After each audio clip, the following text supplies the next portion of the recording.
Pues hoy martes, como lo hacemos todas las semanas, vamos a informar sobre el pulso de la salud, el doctor Jorge Alcocer, el doctor Hugo López-Gatell y el maestro Zoé Robledo, que nos va a informar sobre el avance del programa de salud para garantizar ese derecho a todos los mexicanos. También el doctor Diego Prieto, director general del Instituto Nacional de Antropología e Historia, va a informar sobre el programa de mejoramiento de zonas arqueológicas en la ruta del Tren Maya, de cómo al mismo tiempo que se está construyendo el tren, se están mejorando los sitios arqueológicos. Entonces empezamos con el doctor Alcocer.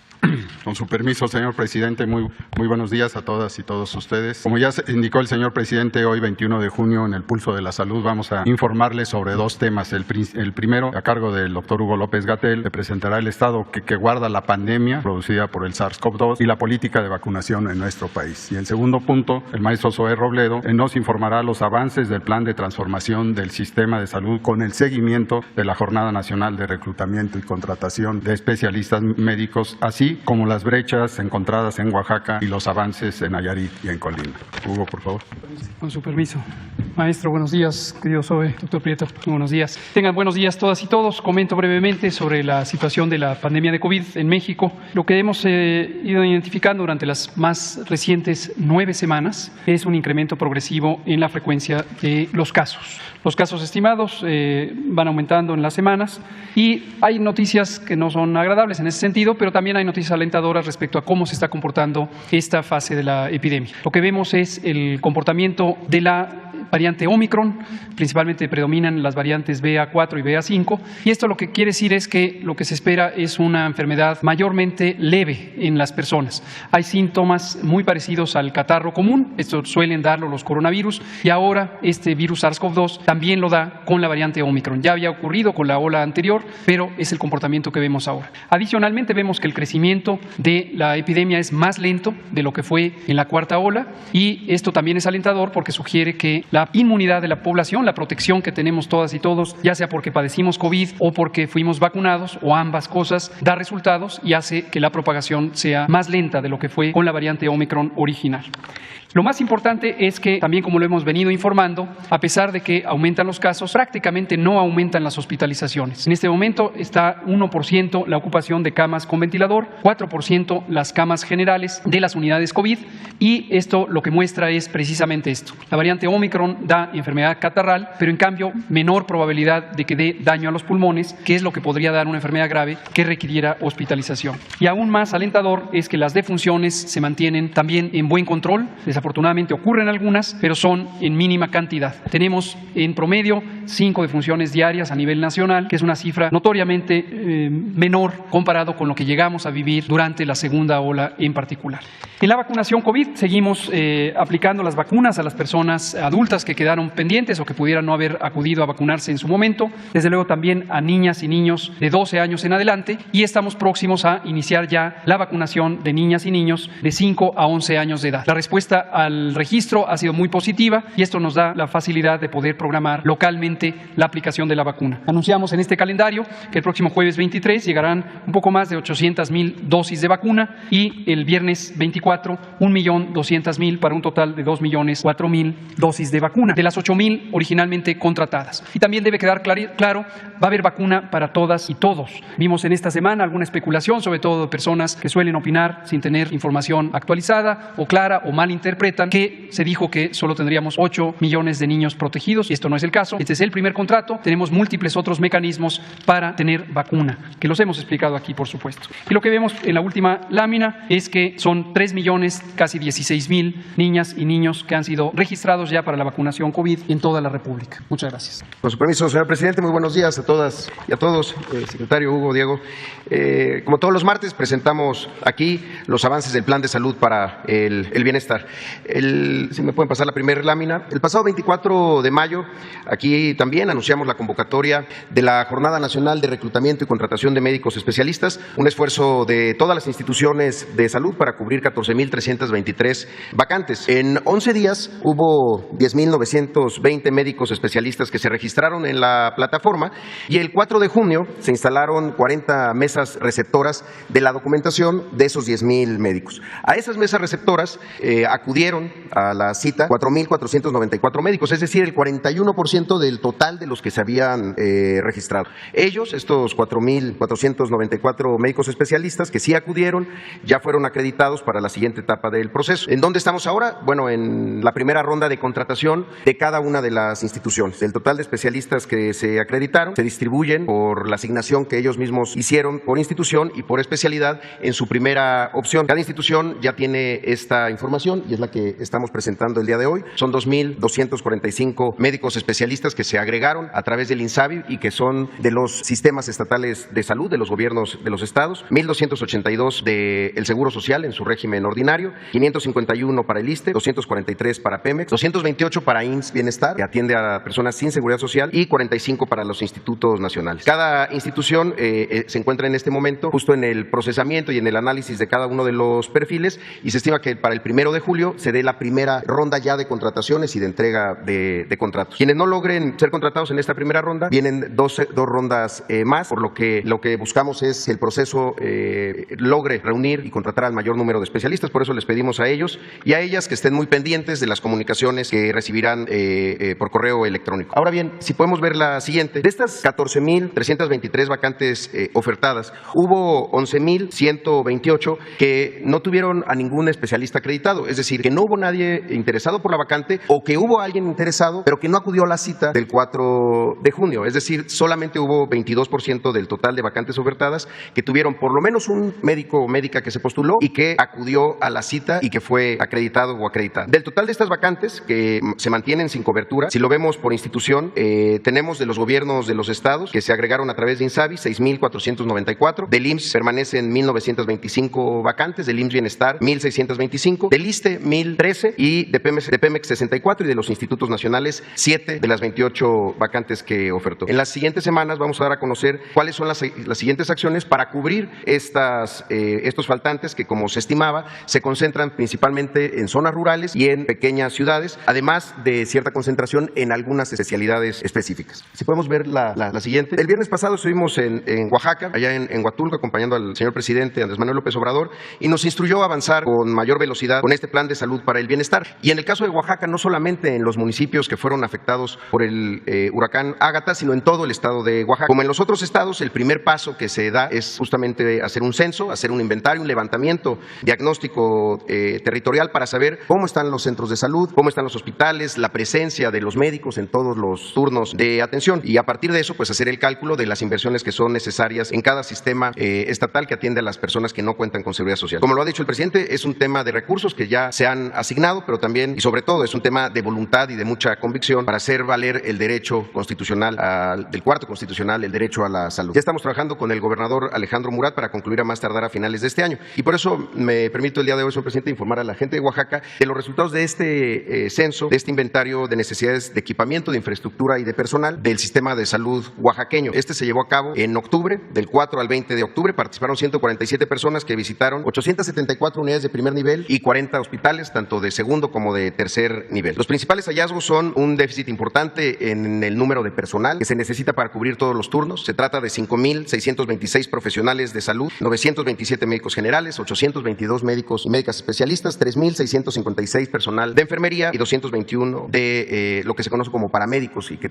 están en la parte de atención médica. Respecto a la infraestructura, en Oaxaca hay 38 hospitales, de los cuales 16 son hospitales generales, que son los más grandes, y 19 hospitales integrales, además de 2 hospitales móviles y un psiquiátrico. Pero de esos 16 hospitales generales, uno de los hallazgos es que solamente 3 cuentan con unidades de cuidados intensivos de adulto, solamente 4 cuentan con cuidados intensivos neonatales, de 31 quirófanos, 23 son funcionales, de 22 salas de expulsión donde se llevan a cabo los partos, solamente 16 están funcionando, y de 32 autoclaves, 15 no funcionan, solo para dar algunos ejemplos. Y en cuanto a equipamiento, se identificó que en el primer nivel de atención hay un déficit de 13.573 equipos que van desde equipos menores hasta esterilizadores de vapor, estuches de diagnóstico, refrigeradores para vacunas, y en el segundo nivel de atención el déficit es de 8.788 equipos que ahí van en equipos ya más grandes, desde tomografías, rayos X, mastógrafos, esterilizadores de vapor y ventiladores. También, si lo podemos ver la siguiente, se hace un primer cálculo, un primer estimado de las inversiones. Si sumamos la parte de infraestructura y de equipamiento, estamos hablando de 1.596 millones de pesos, que se suman a este cálculo que hacemos de la nómina necesaria para cubrir todos los turnos con todos los los especialistas, que suman 1.179 millones de pesos y lo calculamos para la segunda mitad del año. Desde el día de hoy empiezan sesiones de trabajo de todo el sector salud con el gobierno del estado de Oaxaca para arrancar estos procesos de inmediato. Y finalmente para reportar sobre los temas del avance de los procesos del plan de salud para el bienestar. En el caso de Nayarit, tenemos esta primera información que es para nosotros muy importante. Tenemos ya 2 meses y medio operando el sistema estatal de Nayarit y en esos 2 meses y medio hay un aumento en la productividad de las atenciones médicas que se brindan allá. Algunos ejemplos: un incremento de 37% en el número de cirugías, un incremento del 190% en las consultas de especialidad en estos 2 meses y medio. Además, del 1 de abril al 16 de junio se han hecho 14.510 consultas de medicina familiar y gracias a la habilitación de espacios y gracias también a los equipos que están llegando ya, a la fecha se han llevado a cabo 693 tomografías, 200.687 sesiones de radioterapia, 1.325 mastografías, 1.769 sesiones de quimioterapia y 1.213 sesiones de hemodiálisis. También queremos informar otro de los aspectos que a veces es poco visto y que es importante en este modelo de atención integral a la salud para el bienestar, que está centrado en las personas, en las familias, pero también en las comunidades, y es lo que tiene que ver con la acción comunitaria, la forma como se involucra a la comunidad en acciones para mejorar la propia atención médica. Es uno de los pilares fundamentales y ya se han hecho allá en Nayarit, se han instalado 240 comités de salud, se han llevado a cabo 212 sesiones educativas a pacientes y a familiares que ayudan a detecciones de enfermedades, 62 talleres a mujeres embarazadas, 309 jornadas de limpieza y ya se han instalado 51 huertos y 32 jardines de plantas medicinales. Y finalmente, lo último que queríamos comentar sobre Nayarit, sobre la habilitación de espacios que estaban fuera de funcionamiento, y es el caso de este hospital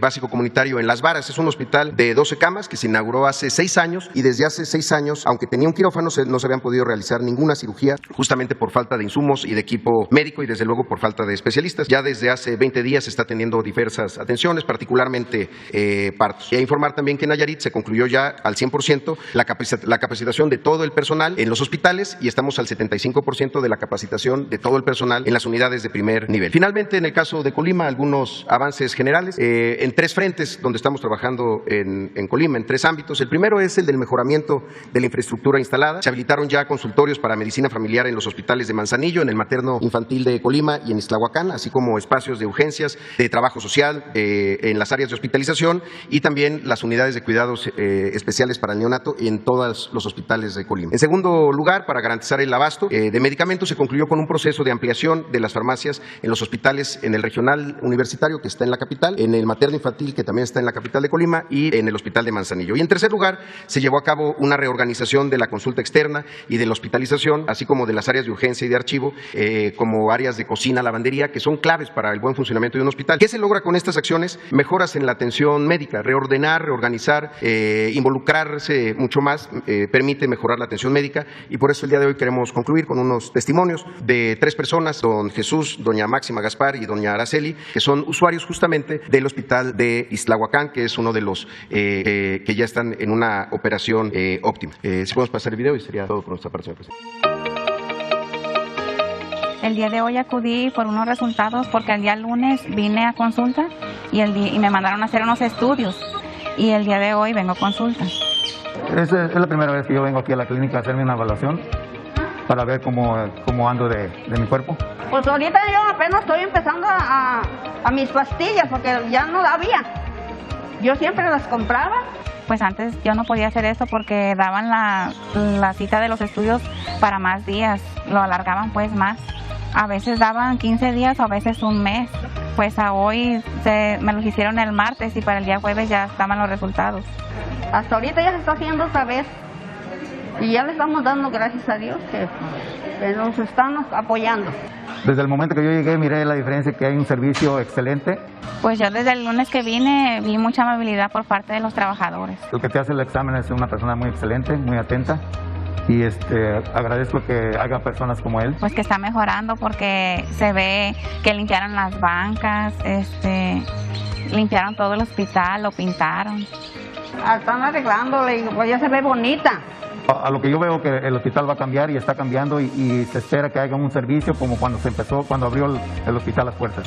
Pues que le damos gracias al gobierno federal y a las instituciones que competen porque pues todo esto es beneficio para la comunidad y nos sentimos muy orgullosos de contar con ellos. Muchas gracias, señor presidente. Y finalmente, seguir compartiendo con todos y con todas. Este es un proceso que necesita de la participación de todos y por eso estamos poniendo a disposición el teléfono del Pulso de la Salud, 895-32-213, para que nos puedan también informar sobre cualquier tema que tenga que ver con recetas no surtidas, con la dilación de una atención o cualquier comentario que nos permita seguir mejorando el sistema de salud. Gracias, señor presidente. Comentar rápido. Sí, tenemos a la fecha un total de 180 periodistas que ya concluyeron todo su proceso de inscripción y que además ya han sido validados por el comité evaluador de periodistas. Gracias. No, sí, sigue abierto hasta el 30 de junio. Lo que platicamos aquí el día que se presentó es que el 30 de junio se presentaría un corte.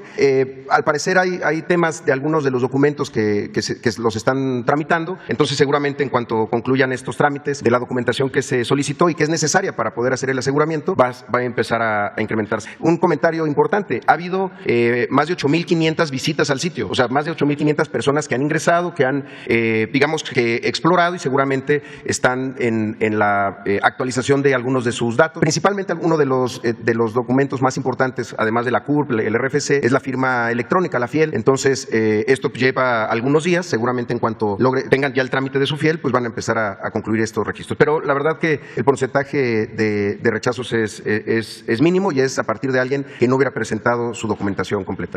Muy buenos días, señor presidente, señor secretario Alcocer, Hugo López-Gatell, director general Robledo, compañeras y compañeros, me da mucho gusto que podamos compartir este trabajo tan importante que viene desarrollando el Instituto Nacional de Antropología e Historia. Ya en la ocasión anterior pudimos presentarles el pulso de la inmensa investigación de salvamento arqueológico que se está haciendo con motivo de las obras del Tren Maya. Estamos hablando de acciones para la protección, el estudio y salvaguarda de todos los elementos arqueológicos e históricos que van apareciendo en la ruta del tren. Podemos estar confiados de que el patrimonio cultural vinculado con esta ruta está siendo cuidado, estudiado, resguardado y puesto en valor. Pero además, el presidente de la República nos ha instruido para que, además de los trabajos de investigación y salvamento arqueológico, hagamos una labor para el mejoramiento de las zonas arqueológicas que seguramente verán incrementada sensiblemente la cantidad de visitantes que lleguen a estas zonas y que por lo tanto puedan tener servicios adecuados para que su experiencia de visita sea aleccionadora, sea edificante, sea educativa. De manera que ahora vamos a destinar la charla como nos lo ha solicitado el presidente y vamos a presentar un video que habla precisamente del mejoramiento de zonas arqueológicas con motivo de la obra prioritaria del Gobierno de México, Tren Maya. Adelante. Además de la importante investigación de salvamento arqueológico que acompaña al proyecto Tren Maya Tziminkak, esta relevante inversión del Gobierno federal considera la implementación de un programa de mejoramiento de zonas arqueológicas denominado Promesa, que incluye acciones de investigación, conservación, infraestructura y servicios al visitante en 21 sitios arqueológicos en los que se incrementará significativamente el número de visitantes. La inversión en este rubro asciende a 248 millones de pesos destinados al salvamento arqueológico y 4.906 millones de pesos dedicados al programa Promesa y a los centros de atención a visitantes, CADVIS. El Promesa constituye una oportunidad histórica para el estudio, conservación y puesta en valor del patrimonio cultural de la región, tomando en consideración los bienes arqueológicos, históricos y paleontológicos que se ubican en los sitios a lo largo de la ruta, así como el patrimonio vivo de las comunidades en el entorno. El tramo 1 contempla las zonas arqueológicas de Palenque, en Chiapas, El Tigre, en Campeche, y Moral Reforma, en Tabasco. El tramo 2 incluye a la zona arqueológica de Etzna y la isla de Jaina, erigida por el trabajo de los antiguos mayas, en Campeche. El tramo 3 comprende la zona arqueológica de Sibilchaltún, así como Uxmal y los demás sitios de la ruta PUC abiertos al público: Cabá, Xlapa, Sayil, Oxquintoc, Chacmultún y Lafná. El tramo 4, también en Yucatán, abarca las zonas de Ekbalam y Chichén Itzá, donde habrá de ampliarse el circuito de visita. En el tramo 5 Norte, trabajaremos la zona de El Meco en Quintana Roo. En el tramo 5 Sur, consideramos las zonas de Tulum, Tancá, estrechamente vinculadas al Parque Jaguar, así como Cobá y Muyil en Quintana Roo. En el tramo 6, trabajaremos en Cojunlish, Quintana Roo. Y en el tramo 7, haremos un enorme trabajo de investigación, conservación e infraestructura para la antigua ciudad maya de Calakmul, Patrimonio Mundial en Campeche. En cada una de estas zonas, equipos liderados por arqueólogos y restauradores del Instituto Nacional de Antropología e Historia llevan a cabo procesos de diagnóstico, excavación, estudios arqueológicos y conservación, junto con el desarrollo de acciones para la ampliación de las áreas de visita, el fortalecimiento de las unidades de servicio y la construcción de centros de atención a visitantes. Trabajamos ya en el desarrollo de planes de rehabilitación, construcción, ampliación, renovación y mejoramiento de la infraestructura existente, museos de sitio y otros servicios, la rehabilitación de instalaciones hidrosanitarias y eléctricas, así como en la atención a las plantas de tratamiento de aguas residuales. Continuamos con la atención del mejoramiento de andadores y zonas de descanso con criterios de accesibilidad, así como con una nueva señalización integral en maya e inglés, además del español. De manera particular, se considera el acondicionamiento de áreas de conservación, manejo, estudio y resguardo de la inmensa cantidad de materiales arqueológicos resultado de las investigaciones y el salvamento. Trabajamos en el proyecto ejecutivo para la construcción de 2 nuevos museos, con una arquitectura contemporánea integrada al contexto natural. Uno en la zona arqueológica de Chichén Itzá y otro en la ruta Puc, y también en la rehabilitación de espacios y salas introductorias de los museos existentes, incorporando la actualización de información, recursos didácticos, explicativos, lúdicos e inclusivos, que combinen procesos museográficos tradicionales, recursos multimedia y sistemas de comunicación digitales. Las obras ya se han iniciado en la zona arqueológica de Palenque. De acuerdo al proyecto, los primeros resultados estarán listos en marzo de 2023 y en diciembre del mismo año estaremos concluyendo los CADBIS y museos para estar listos cuando el tren inicie operaciones. Espacios en los que también se darán a conocer los más recientes descubrimientos derivados del salvamento arqueológico, o Atok Ushben Pakili, como el hallazgo localizado en la cueva del tramo 4, o el hueso de jaguar, descubierto en el tramo 2, en la zona arqueológica de Sacamucú y Campeche. O bien, los hallazgos en las propias zonas arqueológicas, como el joven dios del maíz, encontrado recientemente en Palenque.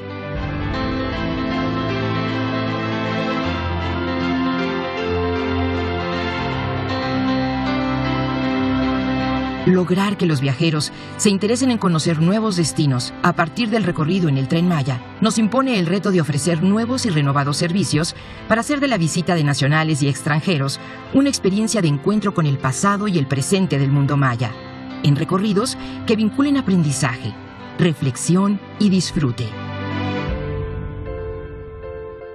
Pues se abre un inmenso trabajo en esta materia. El INAH, como ustedes saben, en el país atiende 194 sitios arqueológicos, incluyendo uno paleontológico. Aquí en 21 sitios se van a hacer mejoras muy importantes que se empezarán a observar desde marzo del año 23. Perdón, no escucho. En el tramo 5 también se hará el trabajo de protección, investigación y salvamento arqueológico. Ya tenemos un avance en este tramo todavía menor porque obviamente en este momento no se están desarrollando las obras propiamente dichas. Sin embargo, ya hemos podido prospectar el área y pues hemos establecido un mecanismo para ir acompañando las obras, siempre con el cuidado de los bienes arqueológicos, tanto en superficie como aquellos que se encuentran sumergidos en cuevas y cenotes. Sí. Adelante. No sé quién da la palabra a Jesús. ¿Mande? Es que no sé. Yo creo que ya, ¿verdad? A ver, si hay preguntas para su servidor, adelante. Buenos días, yo del tema. Preguntarle sobre el asunto de los tiempos que se lleva la conservación de cada uno de los hallazgos que tienen en todos los tramos que se tienen en el Tren Maya. En alguna visita por algunos tramos nos mencionaban que se debe de tomar, pues de alguna manera, su tiempo, y el hecho de que tal vez pudieran acelerar el paso podría, pues no ser tan positivo para la zona y para el área arqueológica. No sé qué tenga que decir usted al respecto, si han tenido que apresurar en este sentido para darle tratamiento a los hallazgos, o si el tiempo que se les ha dado pues es suficiente. Gracias. Siempre tenemos que compaginar los tiempos de una obra pública o privada con los que requiere el salvamento de la información y los vestigios arqueológicos que se van encontrando. Por supuesto que esto supone que debemos ir siempre de la mano con los constructores, con los consorcios que están llevando a cabo la obra para no complicar los tiempos de obra, pero al mismo tiempo favorecer los hallazgos. Simplemente para darles una idea de la cantidad de hallazgos, ya lo habíamos presentado en el cuadro inicial. Hemos encontrado 458.730 fragmentos de cerámica desde el tramo 1 hasta el tramo 5. Hemos encontrado 305 vasijas completas en proceso de análisis y restauración. Hemos ubicado del tramo 1 al 5 23.778 estructuras inmuebles, pueden ser cimientos, plataformas, basamentos piramidales o caminos o sacbé, como llamaban los mayas. 23.778 estructuras que han sido registradas, que han sido georreferenciadas y que por supuesto hemos tomado la información referente. Hemos ubicado 373 enterramientos humanos, algunos en superficie y algunos también sumergidos en cuevas o cenotes. Hemos ubicado 1.334 bienes muebles diversos, entre cerámica, metates, lítica, bienes relativamente completos, y 775 rasgos naturales asociados a contextos arqueológicos, como cuevas, pozos, cenotes o estructuras para la siembra y la canalización de aguas. Esto les puede dar la idea del inmenso trabajo que eso implica y por supuesto tenemos que estar también haciéndonos cargo de no complicar los tiempos de una obra que por supuesto tiene tiempos muy perentorios, tiene que hacerse cargo de la agilidad en el trabajo. ¿Hay algún hallazgo que vaya a requerir un poco más de tiempo? Nos decía que se había encontrado incluso alguna ciudad parecida a lo que ya se tiene conocido. El que usted dice es un hallazgo que apareció en el contexto de un fraccionamiento particular en el estado de Yucatán, no es del Tren Maya. Y sí hay hallazgos que pueden requerir regresar a hacer estudios más cuidadosos, pero sobre todo aquellos que están en las inmediaciones del derecho de vía. En general, los hallazgos vinculados al derecho de vía, ya del tramo 1 al 4, en un 97% hemos dado visto bueno. Es decir, ya no tenemos que regresar a hacer excavación, pero sí tenemos un inmenso trabajo en laboratorio en las tareas de restauración y conservación de estos acervos. Buen día, bueno, no me levanto porque están las cámaras atrás. Carlos Guzmán de Noticias, Veracruz. Nada más para preguntarle, regularmente cuando uno está en la ENA, que yo tuve ahí un curso hace muchísimos años, se habla del tema de cuántas ciudades o cuántos hallazgos pueden finalmente ser visitados por turistas. Es preguntarle, consultarle, en cuanto se abra el Tren Maya, cuántos de estos hallazgos tendrían el potencial para que inmediatamente cuando se inaugure el Tren Maya puedan ser visitados por los turistas. Por ahí se mencionan 21 zonas arqueológicas, pero ¿cuántas más podrían sumarse ya una vez inaugurado el Tren Maya, antropólogo? Vinculados al Tren Maya se encuentran alrededor de 45 zonas arqueológicas. No todas contarán con recursos adicionales del programa de mejoramiento de zonas arqueológicas Promesa, porque efectivamente pues el recurso es finito, pero todas estarán a la disposición y abiertas para que el público las visite. Estamos hablando entonces de más de 45 sitios, de un total de 194 que están abiertos al público en todo el país. Estos serían los que inmediatamente que se inaugure el Tren Maya tendría acceso al público. Exactamente. Es cuánto. Sí, gracias. A ver, quedamos ustedes dos. También allá atrás. 3, 4, quedamos 5. Uno del norte que quedó pendiente. Buenos días, presidente Hans Salazar de Noticiero en Redes. Preguntar respecto en el tema de la seguridad social. Hace un par de años se firmó un convenio, por ejemplo, con Relaciones Exteriores para la seguridad social de trabajadores independientes, así lo decía el comunicado, en el exterior, para tener este respaldo con el IMSS. Ese es el dato que yo tengo. Preguntar en este tema cómo ha sido desarrollado este punto, máxime con esto que se ha planteado aquí por parte de los migrantes, en sus hermanos y hermanas que principalmente están en Estados Unidos y que mandan remesas. ¿Cómo ha sido esta participación? ¿Cómo ha sido este aseguramiento? ¿Si ha tenido éxito? Números, datos, qué sé yo, lo que se pudiera tener como avance respecto a este respaldo, porque es uno de los temas que en nuestros hermanos y hermanas preguntan mucho. Y esto porque si se pudiera estar incluso ampliando este tipo de convocatorias, tanto para respaldar a una institución como lo es el IMSS, para fortalecerlo con este tipo de fondos que estarían dispuestos a mandar los hermanas. Muchas gracias, señor presidente. Efectivamente, hace varios años se hizo un convenio que incluso llevó a que el IMSS tuviera funcionarios trabajando en los consulados mexicanos. Hubo una erogación de recursos y demás, pero la verdad que nunca tuvo buenos resultados. Entre otras cosas, porque producto de la reforma de 1997, se crearon estos mecanismos para justamente poder asegurar a los trabajadores por su cuenta, a los trabajadores que no tienen una relación tradicional, jerárquica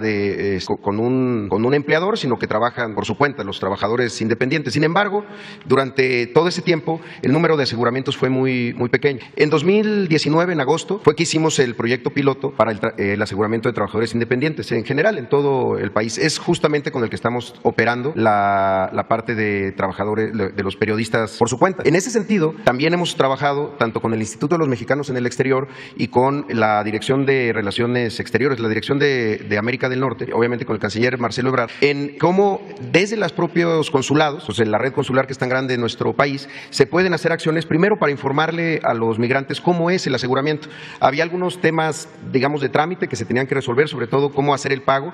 Uno de los elementos que ellos nos manifestaban es que les venía mejor hacer un pago anualizado y no necesariamente estar pagando mes con mes. Este aseguramiento es igual al de periodistas, digamos, que incluye la posibilidad de asegurar a sus beneficiarios, es decir, a su núcleo familiar, muchos de ellos que permanecen aquí en nuestro país, a veces las esposas, los esposos, hijas e hijos menores de 16 años o incluso los padres y las madres que tienen dependencia económica. Esto ya se está haciendo. Hemos estado participando en 3 de las jornadas de educación financiera que hacen los consulados, pero ya incorporando la posibilidad del aseguramiento. El piloto, la verdad que ha tenido un buen resultado como lo es un piloto que está permitiéndonos observar cuáles son las necesidades. La verdad que tiene ventajas frente a los modelos anteriores, que eran honestamente solo de simulación, porque primero solamente era una de las ramas del aseguramiento, fundamentalmente la atención médica, pero dejaba de fuera algo bien importante, que es la pensión, la posibilidad de hacer un ahorro para el retiro, la posibilidad incluso de poder estar aportando en la subcuenta de vivienda con Infonavit. Entonces, es un proyecto que ha estado dando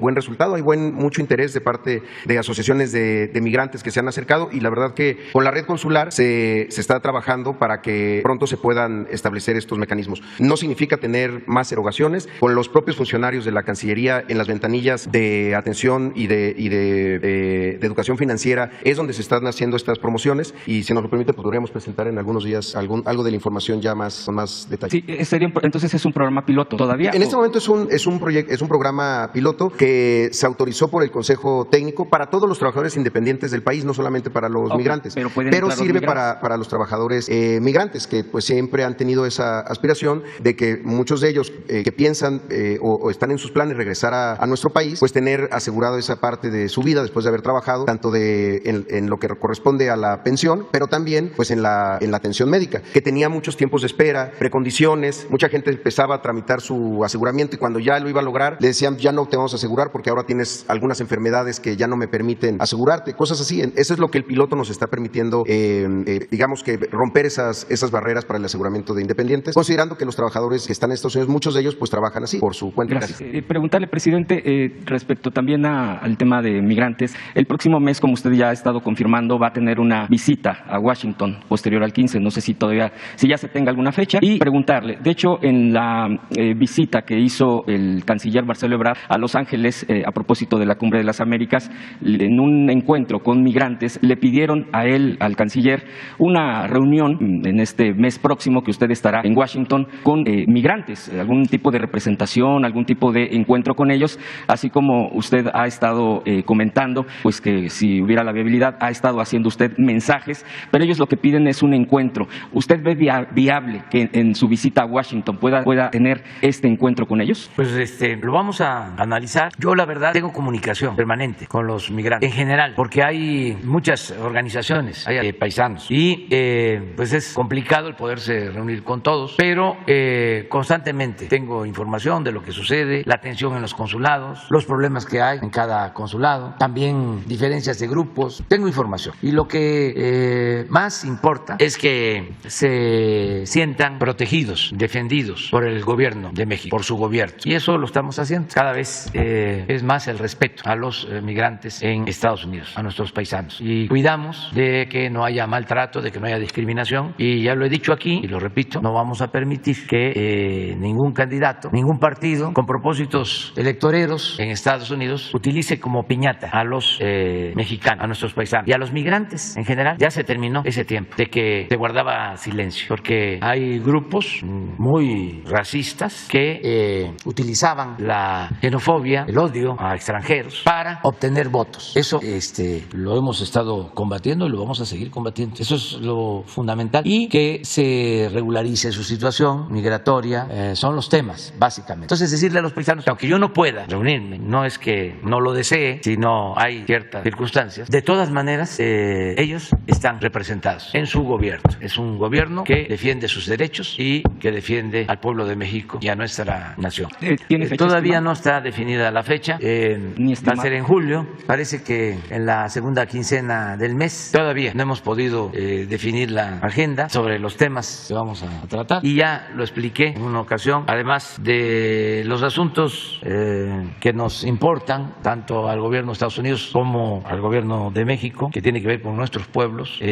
Vamos a tener tiempo de conversar con el presidente Biden sobre temas que tienen que ver con el continente y con la situación en otras regiones del mundo, y también hablar de experiencias que tienen que ver no solo con lo material, sino también con lo místico, en el entendido que no solo hay que buscar el bienestar material, sino también el bienestar del alma. Hay muchas cosas que vamos a tratar. Él ha sido muy respetuoso. Ahora en la teleconferencia que tuvimos para asuntos de medio ambiente, terminé aquí la conferencia, este diálogo circular con ustedes, se prolongó y apenas si llegué cuando me tocaba intervenir, y él ya había estado un tiempo, había escuchado a jefes de Estado, de gobierno, y me esperó. Ya fue la última participación que escuchó, ofreció disculpas y se levantó, pero antes dio una especie de conclusiones sobre la reunión y fue muy respetuoso con México. Fue al país al que se refirió el presidente Biden. Por eso le tenemos mucho respeto, estimación, y sabemos que van a seguir siendo muy buenas las relaciones entre el gobierno de Estados Unidos y nuestro gobierno. Presidente, a propósito de este momento que se está viviendo, el día de ayer ya se mencionaba aquí el triunfo de Petro en Colombia, toda esta ola de izquierda, de gobiernos progresistas, de candidatos progresistas que están ganando, no está por demás decirlo, y hay varios análisis, varios aspectos de lo que se está viviendo en Latinoamérica, el liderazgo que usted tiene, incluso la influencia que se tiene de nuestro país, en particular de usted con el liderazgo que ha tenido de esta influencia, y que ahora comenta que en esta reunión con Biden, que tocará diversos temas incluso a nivel continental. Yo le insistiría en este tema, presidente, porque de Assange. Preguntarle concretamente, porque acaban ya de firmar la extradición Gran Bretaña a Estados Unidos, y bueno, pues ya se ha dado mucho contexto cuál es la situación de Julian Assange, este periodista pues de ejemplo mundial, y que prácticamente está en vilo su vida, aún todavía más con estas decisiones. Preguntarle si, así como en su momento usted nos compartió la carta que entregó a el entonces presidente Trump, ahora usted pudiera estar haciendo interceder, mejor dicho, ante Joe Biden para esta situación en favor de Julian Assange. Y finalmente, presidente, esa es otra, para aprovechar, el día de ayer en Hidalgo, bueno, pues hay manifestantes en contra de un basurero, incluso ayer hubo un asesinato de uno de estos activistas, están en plantón, porque dicen que es un relleno que pues llegarían eventualmente cosas tóxicas pues contra el medio ambiente. Ya hay un muerto, y acusan al alcalde, al presidente municipal. Ellos piden esta intervención de lo que se esté revisando. Preguntarle si se comentó en la mesa de seguridad de esta mañana. Sería cuánto, presidente, y le agradezco que me haya dado la palabra. Sí, en el caso de Julian Assange, nosotros en efecto, al finalizar el gobierno del presidente Donald Trump, solicitamos que se le exonerara, porque es un preso de conciencia, es injustamente tratado. Su delito, entre comillas, fue denunciar violaciones graves de derechos humanos en el mundo, y además intromisión del gobierno de Estados Unidos en asuntos internos de otros países. Eso fue lo que hizo Assange. Es el mejor periodista de nuestro tiempo en el mundo y ha sido muy injustamente, repito, tratado, peor que delincuente. Esto es una vergüenza para el mundo, el trato que le han dado a este periodista. Muchos no saben de que lo que hizo fue con una investigación poco ortodoxa, recogió los cables, los informes de embajadas de Estados Unidos, donde se hablaba de actos de intervencionismo y de crímenes cometidos, de flagrantes violaciones a derechos humanos. No solo textos, sino imágenes. Entonces, lleva ya muchos años preso. Yo esperaba que la justicia en el Reino Unido lo protegiera. Sin embargo, fue muy decepcionante el que lo estén enviando a Estados Unidos, condenarlo a vivir de por vida o estar de por vida en la cárcel, enjuiciado. Entonces, ¿y las libertades? ¿Vamos a quitar la Estatua de la Libertad de Nueva York? ¿Vamos a seguir hablando de democracia? ¿Vamos a seguir hablando de protección a los derechos humanos? ¿De libertad de expresión? Yo quiero, ya que se trató el tema, plantear que sí voy a pedir al presidente Biden que se atienda este asunto. Estoy consciente de que va en contra de grupos duros, severos que hay en Estados Unidos como en todos los países, pero también debe de prevalecer el humanismo. México le abre las puertas a Sánchez. En el caso de que se resuelva liberarlo, hay mecanismos para hacerlo. Cuando le escribí al presidente Donald Trump, recuerdo que él estaba por terminar su mandato y de conformidad con las leyes de Estados Unidos tienen esa facultad los presidentes para emitir decretos, para liberar a presos, para indultar. Es una facultad de los presidentes. Me gustaría antes que a ver si conseguimos una imagen de la información que se difundió a través de esta investigación de Assange sobre cómo se asesinó a unos periodistas. A ver si se consigue. Creo que fue en Irán o Irak. Entonces, esto es lo que produjo la persecución. Naciones Unidas debe pronunciarse. Todas las organizaciones de defensa de derechos humanos. No puede haber silencio. Sí, muchos, la mayoría, porque son apéndices del poder. Sí, desde luego.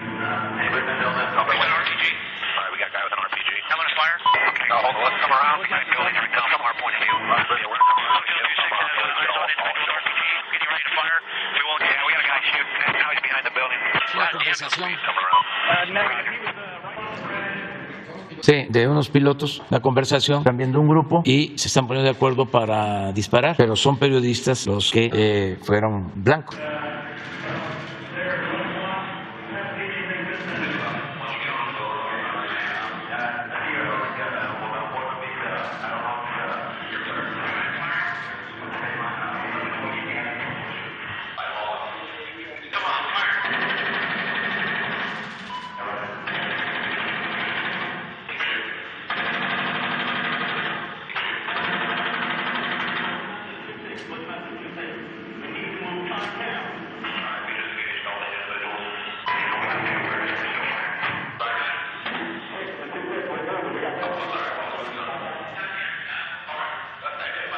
Esto es por lo que está y hay muchas otras informaciones. Bueno, sí, se vio hoy en la mañana y se va a hacer la investigación completa. Sí. Aquí también aprovecho para decir que tenemos información ayer por la tarde-noche de unos asesinatos en Urique, al parecer de 2 sacerdotes jesuitas. La información que tenemos hasta ahora, hasta las 5 de la mañana, es que entraron a la iglesia de Urique persiguiendo a una persona, lo asesinaron, salieron los sacerdotes y al parecer también ellos fueron asesinados. Estamos ahora atendiendo este asunto. Urique está en la sierra de Chihuahua, de Krill hacia adelante, por Temoris, por Chinipas. Es una zona de bastante presencia de la delincuencia organizada. Parece que se tiene ya información sobre los posibles responsables de estos crímenes. Es lo único que conocemos. Estamos trabajando en eso. Sí. ¿Qué tal, presidente? Buenos días. Jorge Chaparro, del diario La Razón. Preguntarle en torno a esta descentralización de las dependencias federales que había anunciado ya hace algún tiempo. ¿Cómo va en este asunto? ¿En qué porcentaje se han ya transferido estas oficinas y sobre todo las responsabilidades hacia las entidades que había usted mencionado, si me hace favor? Pues se ha avanzado. Hay ya descentralización en salud. Ya la Secretaría de Salud está en Acapulco. El doctor Jorge Alcocer. ¿Puedes explicarlo? Y ahora seguimos. Sí, muchas gracias, señor presidente. De inicio los invito a que conozcan el lugar, pero más que todo que conozcan Guerrero y su estado de salud. Esta donación que se hizo por el gobierno anterior es de un edificio inteligente que está en la costera, que está en lo que se conoce enfrente de la tradicional playa de Hornos, muy cercana del centro, y tiene las condiciones para albergar prácticamente a toda la Secretaría en su amplitud. Esto ha sido por etapas, ha sido por condiciones de respeto a los trabajadores que deciden en una situación, algunos residir ahí, otros temporalmente, pero la situación de respeto para todos los trabajadores se ha mantenido y desde luego para los trabajadores de salud, que en forma continua estamos porque yo también tengo que venir aquí al menos 2 días a la semana a estar en trabajo que se realiza aquí en diferentes oficinas en cuanto a la presidencia y a otras que se requieren todavía y no han estado en el contexto de ser totalmente por vía de transmisión foránea. Este es un sitio que nos ha permitido, y tenía razón el señor presidente cuando se le señaló, bueno, ¿y por qué a Guerrero? ¿Por qué a Chilpancingo? De inmediato, pues cambió a Acapulco porque es un centro de comunicación para lo que estamos viendo hoy, y en concreto, y con esto termino, es un centro, Acapulco, de mucha vida, de mucha comunicación y de facilidades mayores que en Chilpancingo para poder ir a Oaxaca y poder desplazarnos hacia los restantes estados del sureste que comparten las condiciones sociales, las condiciones de derechos y las condiciones de atraso, entre otras cosas, con lo que viene siendo el sureste en la cual se está trabajando, y en salud lo estamos haciendo. El edificio de referencia ya dio cabida de inmediato prácticamente a todo el INSABI, que es un instituto muy amplio y que lo pueden encontrar ustedes ahí cuando no está en la montaña o cuando no se está en los lugares más remotos, que esos que son los que estamos hablando todos los días, en especial en la salud. Y desde luego también ahí está lo que representa COFEPRIS, no completo, lo digo como un ejemplo, porque COFEPRIS tiene también una situación en todo el país que le permite estar algunos días ahí con atención. Lo ejemplifico, por ejemplo, a la basura. El problema de la basura es un problema que repercute directamente en la salud y en la ciudadanía, y que requiere desde luego una integración que se está haciendo ahí como primer ciudad que se atiende esto en Acapulco, y así progresivamente los invitamos y les mantendremos en la atención de lo que se les ofrezca. Muchas gracias. Perdón, señor secretario, ¿tendrá el monto que ha representado para la dependencia este traslado? ¿El monto?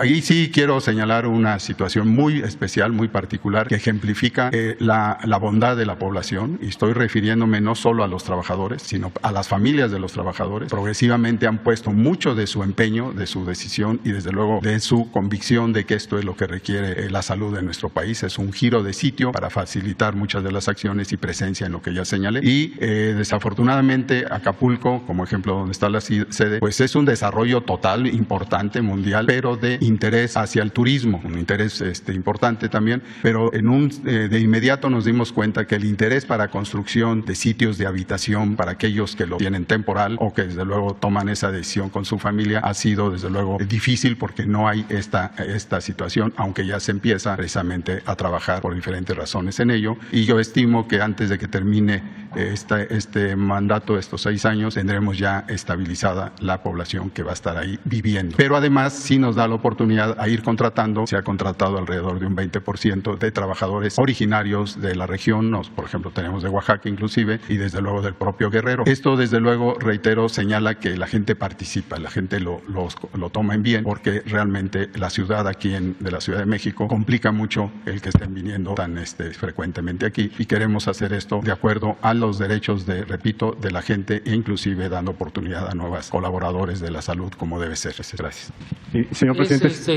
Es importante señalar de que el que esté la Secretaría de Salud en Guerrero, pues es poner la Secretaría de Salud en uno de los estados más pobres de México y poder estar cerca de los otros 2 estados con más pobreza, Oaxaca y Chiapas, toda la costa y la sierra del Pacífico. Yo creo que esa región es la de más abandono en materia de salud, y por eso se decidió estar allá. Tenemos que cambiar la forma de actuar de las instituciones, y lo estamos logrando. de que el gobierno no son oficinas donde llegan funcionarios que no se les puede llamar servidores públicos, sino funcionarios que llegan a las 10 y salen a las 2 y si acaso regresan 1 o 2 horas a la oficina. Por lo general ya no regresan y se trabaja de lunes a viernes. Eso puede aceptarse en condiciones de normalidad, pero no en tiempos de transformación. Es territorio, no escritorio. También ya se logró el que se traslade la Secretaría de Energía, que está en Villahermosa. Fue la primera. Gracias a eso, la Secretaría de Energía está constantemente supervisando la construcción de la refinería de Dos Bocas, Paraíso, Tabasco, y no deja de atender otros asuntos de la Secretaría. Pero todavía no terminamos con este proceso. La idea es que se quede en la Ciudad de México Hacienda, Gobernación, Relaciones Exteriores, Marina y Defensa, nada más, y que el resto de las secretarías se vayan a los distintos estados. Se detuvo esto por la pandemia, pero ya vamos a continuar. Hace unos días yo me equivoqué y dije que de 100 compromisos que había hecho en el Zócalo había cumplido 99 de los 100. He cumplido muchos más que no estaban en los 100. Pero de esos 100 no son 99, son 98, que es lo de Ayotzinapa y precisamente lo de la descentralización que no hemos podido cumplir. Todo lo demás ya o se cumplió o está en proceso. ¿Han enfrentado resistencias, presidente, por parte de los trabajadores o de algunos grupos de poder anterior? No, la verdad que los trabajadores al servicio del Estado se han portado muy bien, sean oficinistas, sean maestros, sean médicos, sean electricistas, sean petroleros, todos. Estamos rescatando a México con los trabajadores y no hemos tenido ningún problema. Y no han habido despidos y hemos procurado mejorar la situación laboral de los trabajadores. Y muchos están entusiasmados, trabajan por convicción. Señor presidente, si me permiten otro tema, preguntarle, se detectó que en la Secretaría de Salud precisamente hay subejercicios, pero no es la única dependencia que tiene menor gasto. Preguntarle si es una orden de su gobierno reducir el gasto en este momento o si hay alguna contrariedad que esté obligando al gobierno a llevar un gasto más lento a principio de año. Al contrario, estamos pendientes porque no hay subejercicio. A ver si me pueden mandar de favor la hoja de gasto, el último corte de programas, Juan Pablo.